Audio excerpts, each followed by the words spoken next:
जय हिंद मित्रांनो, welcome back. आज आपण पाहणार आहोत एक वर्षाच्या चालू घडामोडी महारिव्हिजनचा पाठ 13वा. तर चला सुरुवात करूयात. प्रश्न क्रमांक पहिला, 59वा ज्ञानपीठ पुरस्कार 2025 कोणाला जाहीर झाला आहे? Who has been announce as the recipient of 59th Jnanpith award 2025? तर याचं उत्तर आहे विनोद कुमार शुक्ला. विनोद कुमार शुक्ला हे छत्तीसगड मधील पहिले ज्ञानपीठ पुरस्कार प्राप्त लेखक आहेत आणि त्याचबरोबर ते हिंदी भाषेतील हिंदी भाषेतील 12वे ज्ञानपीठ पुरस्कार विजेते आहेत. अमिताभ घोष हे 54वा ज्ञानपीठ पुरस्कार त्यांना मिळालेला आहे इंग्रजी साहित्यासाठी.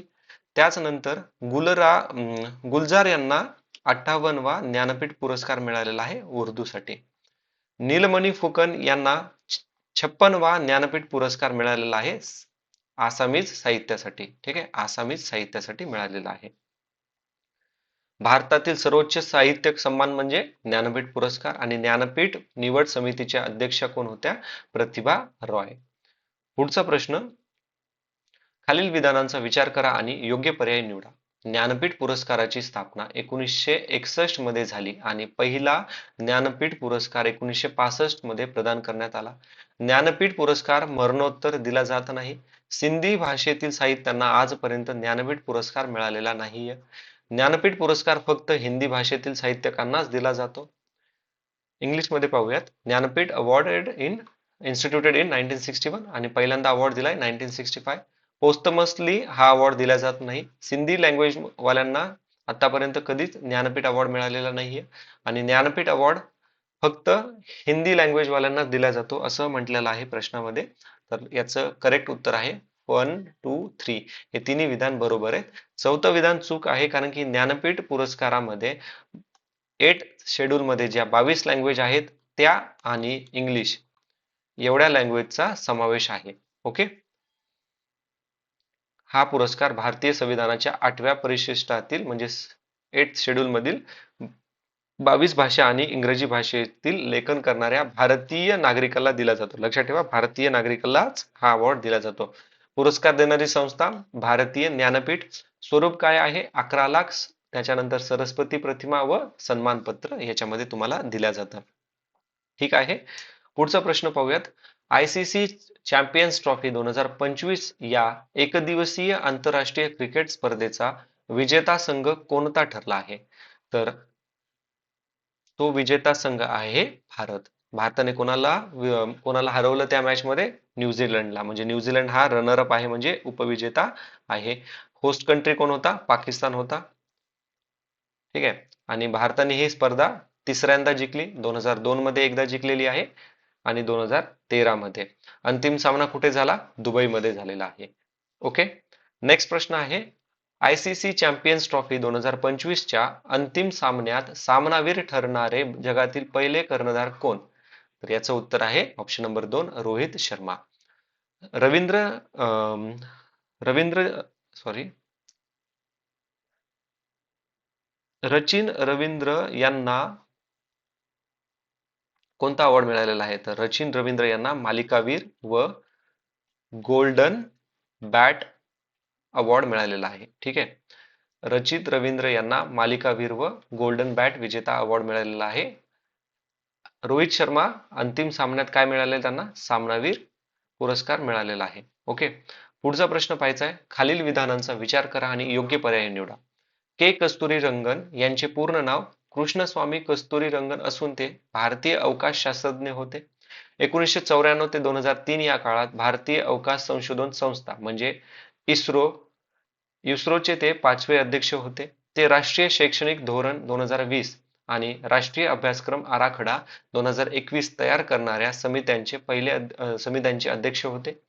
के कस्तुरीरंगन यांना पद्मश्री, पद्मभूषण, पद्मविभूषण हे 3 नागरी सन्मान देण्यात आलेले नव्हते.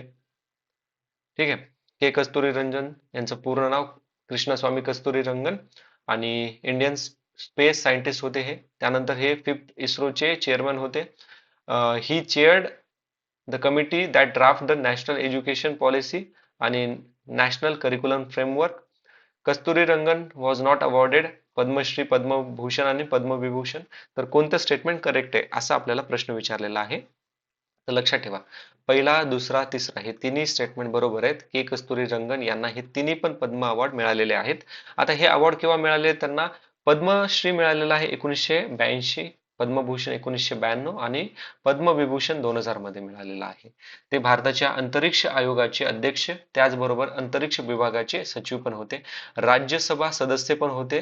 भास्कर 1 आणि भास्कर 2 या भारताच्या पहिल्या प्रायोजिक पृथ्वी निरीक्षण उपग्रहाचे संकल्प संचालक पण होते ते. ठीक आहे. त्यांचं निधन 25 एप्रिल 2025 बेंगलुरू कर्नाटक या ठिकाणी झालेलं आहे. पुढचा प्रश्न पाहायचा आपल्याला आता.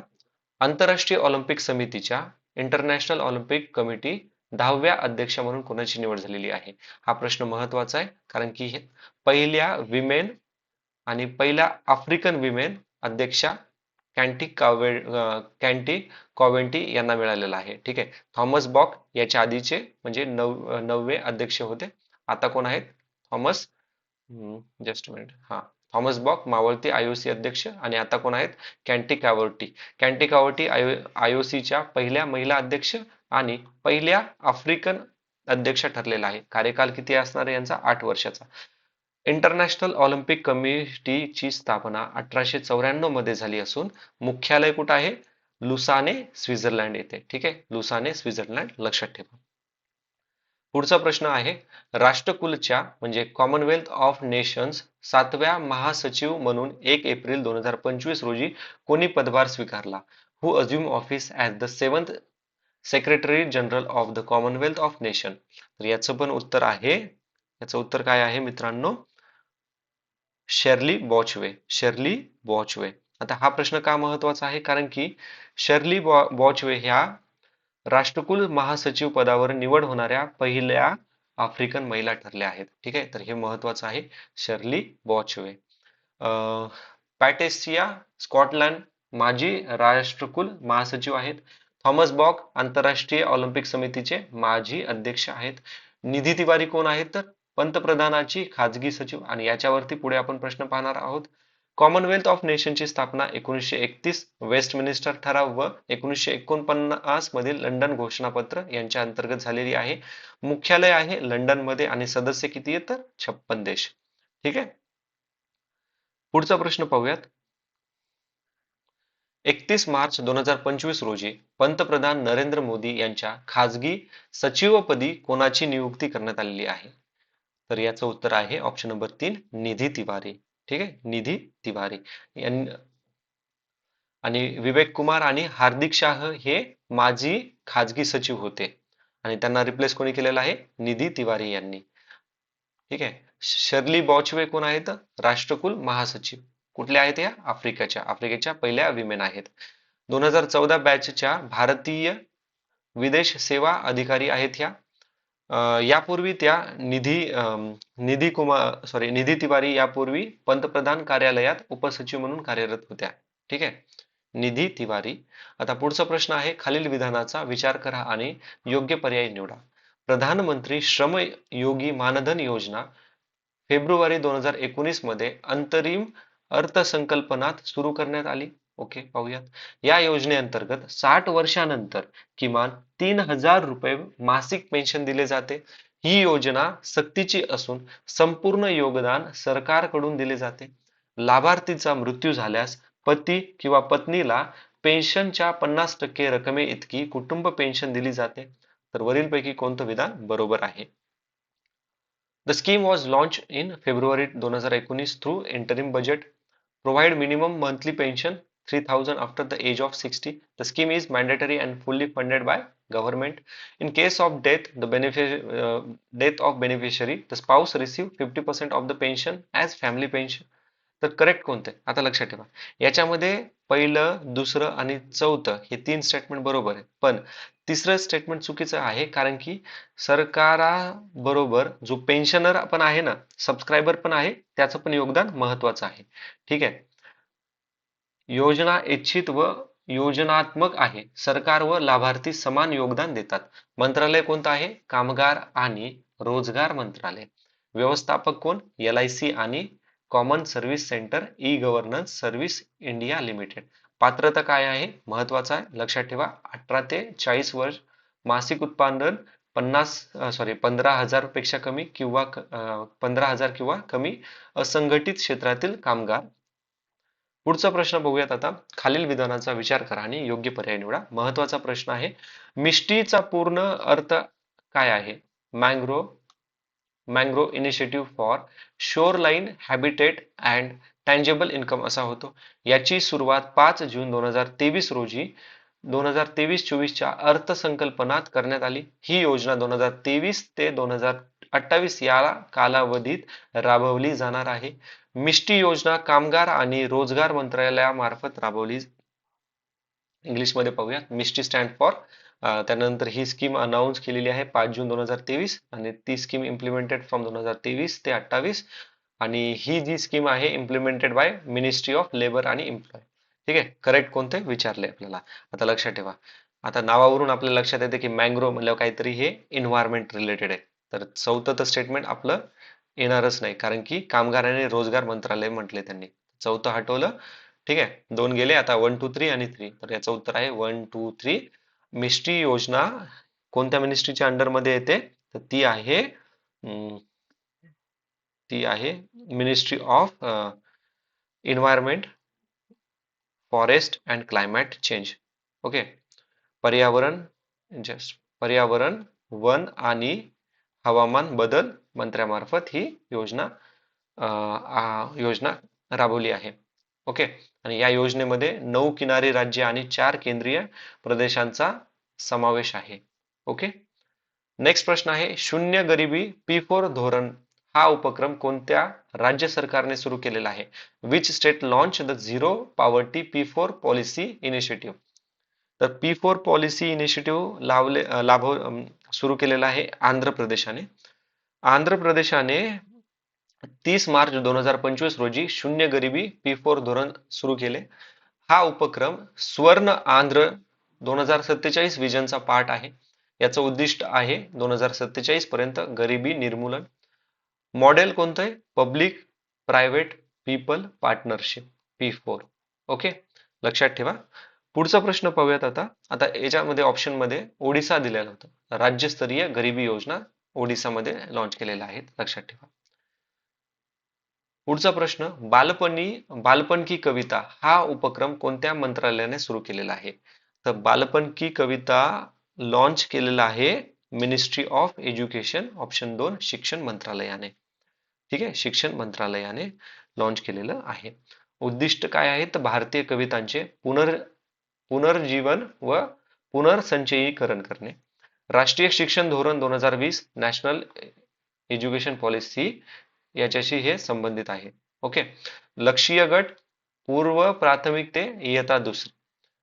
भारतीय भाषा व इंग्रजीतील वयानुसार सांस्कृतिक दृष्ट्या समृद्ध कविता. नेक्स्ट प्रश्न आहे. कॅच द रेन 2025 अभियानाची थीम काय? What is the theme of catch the rain 2025? तर याची थीम आहे जलसंचय, जनभागीदारी, जनजागरूकता की ओर. ठीक आहे. ऑप्शन सी याचं उत्तर आहे. आणि कॅच द रेन अभियान केव्हा चालू केलं? तर 22 मार्च 2025. 22 मार्च 2025 हा दिवस आपण जागतिक जल दिवस म्हणून ऑब्झर्व करतो. World water day. सहकार्य कोण करत आहे? जॉईंटली ऑर्गनाइज्ड बाय जलशक्ती मंत्रालय, पर्यावरण, वन आणि हवामान बदल मंत्रालय, ministry of environment, forest and climate change, ज्यांनी मिष्टी स्कीम पण चालू केलेली आहे, हरियाणा सरकार. ह्या तिघांनी मिळून कॅच द रेन 2025 अभियान चालू केलेलं आहे. पुढचा प्रश्न. पंतप्रधान सूर्यघर योजनेअंतर्गत छतावरील सौर प्रकल्पामध्ये महाराष्ट्राचा क्रमांक कितवा? What is the महाराष्ट्रा's rank in route top solar installation under the प्रधानमंत्री सूर्यघर योजना? तर महाराष्ट्राचा क्रमांक आहे 2. ठीक आहे. कितवा क्रमांक आहे महाराष्ट्राचा? 2. ओके. 10 मार्च 2025 पर्यंत देशभरात 10.9 लाख सौर प्रकल्प पूर्ण आणि उद्दिष्ट आहे 2026-27 पर्यंत 1 कोटी कुटुंबापर्यंत ही योजना पोहोचवणे. पुढचा प्रश्न स्टार मार्क लक्षात ठेवा. इम्पॉर्टंट प्रश्न आहे हा. खरीप हंगामापासून सर्व पिकांसाठी कृत्रिम बुद्धिमत्ता म्हणजे आर्टिफिशियल इंटेलिजन्स AI वापरणारे देशातील पहिले राज्य कोणते ठरणार आहे? Which state become the first in India to use artificial intelligence for all crop start from the kharif session? तर ते आहे आपलं महाराष्ट्र, ऑप्शन नंबर बी. ठीक आहे, ऑप्शन नंबर बी. आणि यासाठी केंद्र सरकारशी सामंजस्य करार करण्यात येणार आहे. केंद्र सरकारच्या कृषी विभागाचे विस्तार संकेतस्थळ वापरण्यात येणार आहे. 2025-26च्या अर्थसंकल्पात कृषी क्षेत्रात AI चा प्रायोगिक वापरासाठी 5,000 कोटी निधी प्रस्तावित आणि विस्तार पोर्टल कृषी सल्ला व अनुषंगित सेवा पुरवणे हे त्याचं धोरण आहे. ठीक आहे, एक लक्षात ठेवा, विस्तार पोर्टलचं काम काय आहे हे पण आपल्याला विचारलं जाऊ शकतं. तर काय करायचंय? Provide agriculture advisory and related services. Okay, कृषी सल्ला. ठीक आहे, कृषी सल्ला व अनुषंगिक सेवा. ओके, पुढचा प्रश्न. युवकांना जागतिक दर्जाचे कौशल्य प्रशिक्षण देण्यासाठी सिंगापूरच्या धर्तीवर जागतिक कौशल्य केंद्र उभारण्याचे प्रयत्न कोणत्या विभागामार्फत सुरू आहे? Effort to establish the global skill center on the line of Singapore are being undertaken by which department? तर याचं उत्तर आहे डिपार्टमेंट ऑफ स्किल, कौशल्य विकास विभाग. ठीक आहे, कौशल्य विकास विभाग, ऑप्शन सी याचं उत्तर आहे. ठीक आहे, आणि उद्दिष्ट काय? तर युवकांना जागतिक दर्जाचे कौशल्य प्रशिक्षण देणं आणि आंतरराष्ट्रीय रोजगाराच्या संधी उपलब्ध करून देणे. ओके, पुढचा प्रश्न. काश्मीरमधील अरागाम येथे पुस्तकांचे गाव हा उपक्रम कोणत्या दोन संस्थांच्या सहयोगाने राबविण्यात जाणार आहे? तर हा जो कार्यक्रम आहे, काश्मीरमधील अरागाम येथे पुस्तकाचे गाव हा उपक्रम राज्य मराठी विकास संस्था आणि सरहद्द संस्था या दोन संस्थांच्या सहयोगाने राबविला जाणार आहे. ठीक आहे, महत्वाचा प्रश्न आहे, लक्षात ठेवा. साहित्य अकादमी साहित्य पुरस्काराशी संबंधित, भारतीय ज्ञानपीठ साहित्य पुरस्काराशी संबंधित आणि UGC आणि NCERT शैक्षणिक नियामक संस्था आहेत. काश्मीरमधील बांदीपूर जिल्ह्यातील अरागाम येथे पुस्तकाचे गाव उभारले जाणार आहे. उद्दिष्ट महाराष्ट्र व काश्मीर भाषिक व सांस्कृतिक ऋणानुबंध दृढ करणे. पुढाकार महाराष्ट्र शासनाने आणि अंमलबजावणी राज्य मराठी विकास संस्था आणि पुण्याची सरहद्द संस्था. ठीक आहे, 6वी बिमस्टॅक शिखर परिषद 2025 कुठे पार पडली? तर 6वी बिमस्टॅक परिषद पार पडलेली आहे बँकॉक मध्ये, आणि याच्या आधीची पार पडली होती नवी दिल्ली या ठिकाणी. कुठे? नवी दिल्ली या ठिकाणी. ढाकामध्ये बिमस्टॅकचं काय आहे? सचिवालय आहे, सेक्रेटरिएट आहे. ओके, 6वी बिमस्टॅक म्हणजे बे of Bengal initiative for multi sectoral technical and economic cooperation, Bangkok Thailand. आणि भारताचं प्रतिनिधित्व पंतप्रधान नरेंद्र मोदी यांनी केलं. थीम आहे prosperous resilient and open BIMSTEC. या परिषदेत बिमस्टॅक बँकॉक विजन 2030 स्वीकारण्यात आलेला आहे. ठीक आहे, पुढचा प्रश्न. 11वी ब्रिक्स, लक्षात ठेवा, 11वी ब्रिक्स कामगार व रोजगार मंत्र्याची बैठक 2025 कुठे आयोजित करण्यात आलेली आहे? Where was the 11th BRICS labour and employment ministry meeting 2025 held? तर ही झालेली आहे ब्राझील मधील ब्राझिलिया या ठिकाणी. ठीक आहे, ब्राझील मधील ब्राझिलिया. बीजिंग चायनाची राजधानी, मॉस्को कोणाची राजधानी? रशियाची राजधानी. ओके, 11वी ब्रिक्स कामगार व रोजगार मंत्र्याची बैठक, ब्राझिलिया ब्राझील. घोषवाक्य अधिक समावेश आणि शाश्वत प्रशासनासाठी जागतिक दक्षिणेकडील सहकार्य मजबूत करणे. भारताचं प्रतिनिधित्व कोणी केलेलं आहे? शोभा करंदलाजे, ज्या की केंद्रीय कामगार व रोजगार राज्यमंत्री आहेत. ठीक आहे, आणि कृत्रिम बुद्धिमत्ता म्हणजेच AI आणि हवामान बदल यामधील घोषणापत्र स्वीकारलेलं आहे याच्यामध्ये. ठीक आहे, पुढचा प्रश्न बघूयात आता. खालील विधानांचा विचार करा आणि योग्य पर्याय निवडा. बिमस्टॅकची स्थापना 6 जून 1997 रोजी झाली. बिमस्टॅकचे सचिवालय ढाका, बांगलादेश येथे आहे. मार्च 2025 पासून बांगलादेश बिमस्टॅकचे अध्यक्षपद भूषवत आहे. बिमस्टॅकमध्ये एकूण 8 सदस्य देश आहेत. तर लक्षात ठेवा, पहिलं, दुसरं, तिसरं हे तिन्ही विधान बरोबर आहेत. बिमस्टॅक मध्ये 7 सदस्य आहेत. ठीक आहे. आता बिमस्टॅक मध्ये 7 कोणकोणते सदस्य आहेत? तर यामध्ये बांगलादेश, भूटान, भारत, म्यानमार, नेपाळ, श्रीलंका आणि थायलंड हे 7 देश आहेत.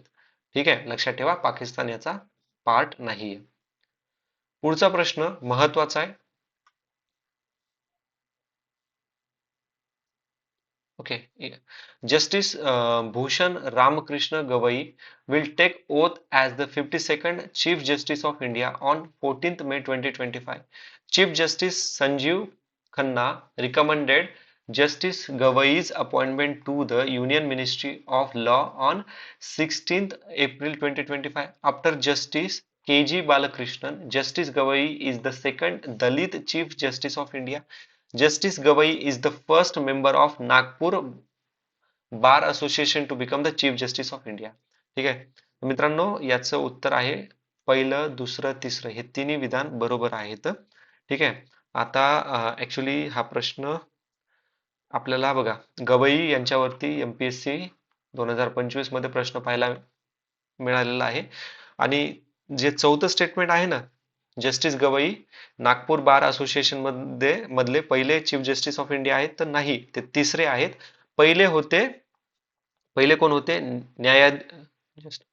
न्यायाधीश महम्मद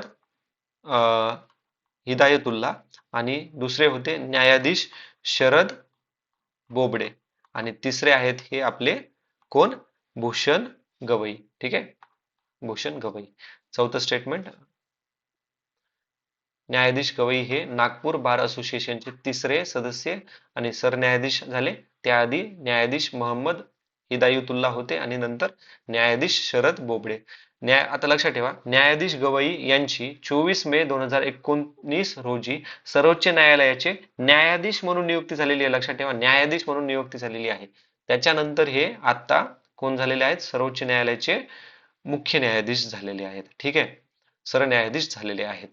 आता एक लक्षात ठेवा, सर्वोच्च न्यायालयाच्या न्यायाधीशाची आणि सरन्यायाधीशाची अपॉइंटमेंट कोण करतं? तर प्रेसिडेंट करतात. ठीक आहे. प्रेसिडेंट करतात. त्याचबरोबर हायकोर्टाचे जे पण न्यायाधीश आहेत आणि चीफ न्यायाधीश जे आहेत त्यांची पण अपॉइंटमेंट प्रेसिडेंटच करतात. ठीक आहे.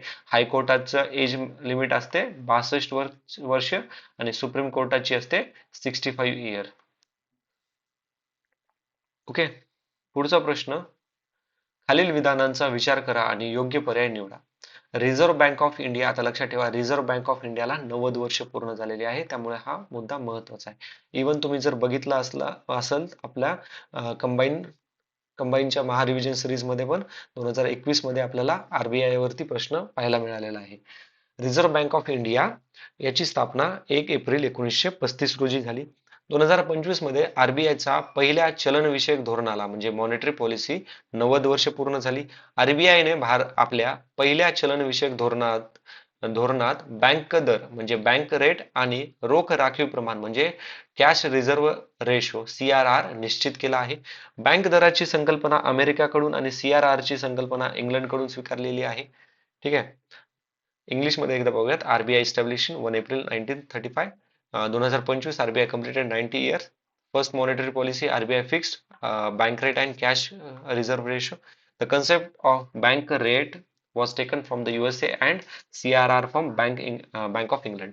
बघा, हे तिन्ही स्टेटमेंट बरोबर आहेत. फर्स्ट, सेकंड, थर्ड हे तिन्ही बरोबर आहेत. चौथं चुकले. चौथं बघा, बँक दराची संकल्पना आपण घेतली आहे इंग्लंडच्या बँकेकडनं आणि CRR ची कन्सेप्ट घेतलेली आहे आपण अमेरिकाकडनं. ठीक आहे. आता एक लक्षात ठेवा, RBI ची शिफारस कोणत्या कमिशननं केलेली आहे? तर ती आहे हिल्टन यंग आयोग 1926 मध्ये आणि RBI ऍक्ट 1934 अंतर्गत याची स्थापना झाली. पहिल्यांदा याचं हेडक्वार्टर होतं कलकत्तामध्ये 1935 ते 37 पर्यंत. त्याच्यानंतर हे मुंबईमध्ये शिफ्ट झालेलं आहे. 1949 मध्ये राष्ट्रीयकरण झालेलं आहे, नॅशनलाइज झालेली आहे. ओके. पुढचा प्रश्न, QS विद्यापीठाची विषयवार क्रमवारी 2025 15वी आवृत्ती नुसार अभियांत्रिकी खनिज व खाणकाम म्हणजे इंजिनिअरिंग मिनरल्स अँड मायनिंग या विषयात जागतिक 20व्या क्रमांकावर कोणती भारतीय संस्था आहे? According to the QS subject wise म्हटल्या university ranking 2025 15th edition, which Indian institute ranked 20th globally in engineering, mineral and mining? तर याच्यामध्ये कोणी रँक आलेला आहे? उत्तर आहे option number C, Indian School of Mine. कुठं आहे हे? धनबाद, ISM धनबाद. ठीक आहे. IIT मुंबई 28वे स्थान आहे. कशात? खनिज व खाणकाम मध्ये. IIT खरगपूर 45व. IIT दिल्ली अभियांत्रिकी व तंत्रज्ञानात 26व प्लेस आहे. QS विषयावरती विद्यापीठ क्रमवारी 2025 मध्ये कितवी आवृत्ती होती? 15वी आवृत्ती होती. आणि कोणी जिंकले, कोणाला 20वं स्थान मिळालेलं आहे? Indian School of mine, INS Dhanbad. ठीक आहे, INS धनबाद. पुढचा प्रश्न पाहूयात आता. जागतिक आनंद अहवाल 2025 नुसार सलग 8व्या वर्षी जगातील सर्वात आनंदी देश कोणता ठरलेला आहे? महत्वाचा प्रश्न आहे, लक्षात ठेवा. कारण की आपल्याला MPSC 2025 मध्ये पण अशाच एक प्रश्न विचारलेला होता 2020च्या डेटानुसार. ठीक आहे. तर याचं उत्तर काय आहे आपल्याला? उत्तर आहे Finland, option C. Okay. Finland हा जगातील 8 वर्ष झालं सर्वात आनंदी देश आहे. कशानुसार? जागतिक आनंद अहवालानुसार. ठीक आहे. आता पहिले 5 कोणकोणते देश आहेत? फिनलँड तर बघितलं, 8 वर्ष झालं तोच आनंदी देश आहे. त्यानंतर आहे डेन्मार्क, आइसलँड, स्वीडन आणि 5वा आहे नेदरलँड. ओके. भारताचा क्रमांक कितवा आहे? 118वा. भारताचा स्कोर किती आहे? 4.3. ठीक आहे, 4.389. आणि सर्वात दुःखी देश कुठे? अफगाणिस्तान. कितवा रँक? 147. चायनाचा रँक 68, नेपाळचा 92, पाकिस्तानचा 109, श्रीलंका 133, बांगलादेश 134. ओके. पुढचा प्रश्न पाहायचा आपल्याला. ठीक आहे मित्रांनो, एवढेच प्रश्न होते. बाकीचे प्रश्न आपण नेक्स्ट व्हिडिओमध्ये डिस्कस करूयात. जर काही तुम्हाला डाऊट असेल तर प्लीज मला कमेंट बॉक्समध्ये विचारू शकतात. काही सजेशन पण द्यायचे असेल तर प्लीज कमेंट बॉक्समध्ये मेन्शन करा. Thanks for watching. See you in next video. जय हिंद.